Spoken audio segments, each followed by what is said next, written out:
5G data ఉచితంగా లభించేది ఇక కొన్ని రోజులే. 5G సేవలపై ఛార్జీలను వసూలు చేసేందుకు టెలికాం కంపెనీలు సిద్ధమవుతున్నట్లు తెలుస్తోంది. ఈ ఏడాది జూలై నెల నుంచి 5G సేవలకు ఛార్జీలు వసూలు చేయనున్నట్లు సమాచారం. త్వరలోనే దీనిపై అధికారిక ప్రకటన వచ్చే అవకాశాలు ఉన్నాయి. దేశంలో 5G సేవలు ప్రారంభమై ఏడాది పూర్తయింది.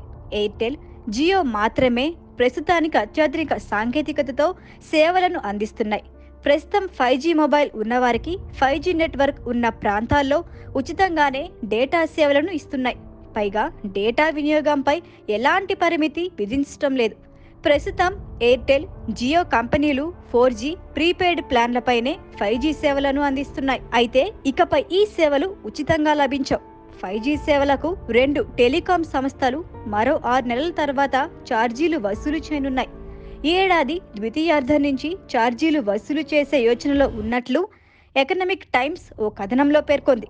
ఇక 4G సేవలతో పోలిస్తే 5G కోసం 5 నుంచి 10% అధికంగా ఛార్జీలు వసూలు చేసే అవకాశం ఉందని తెలుస్తోంది. 5G సేవల కోసం చేసిన ఖర్చును రాబట్టుకోవటం కోసం 2 టెలికాం సంస్థలు ఇదే విధానాన్ని అనుసరించే అవకాశం ఉందని విశ్లేషకులు అంచనా వేస్తున్నారు.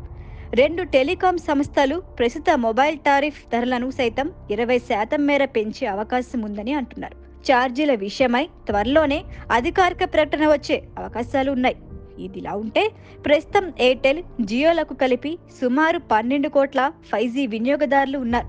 ఈ ఏడాది చివరి నాటికి ఈ సంఖ్య 20 కోట్లు దాటుతోందని అంచనా వేస్తున్నారు. ప్రస్తుతం ఈ 2 టెలికాం సంస్థలే 5G సేవలను అందిస్తున్న నేపథ్యంలో భారీగా ఛార్జీలు వసూలు చేసేందుకు ప్లాన్ చేస్తున్నట్లు సమాచారం.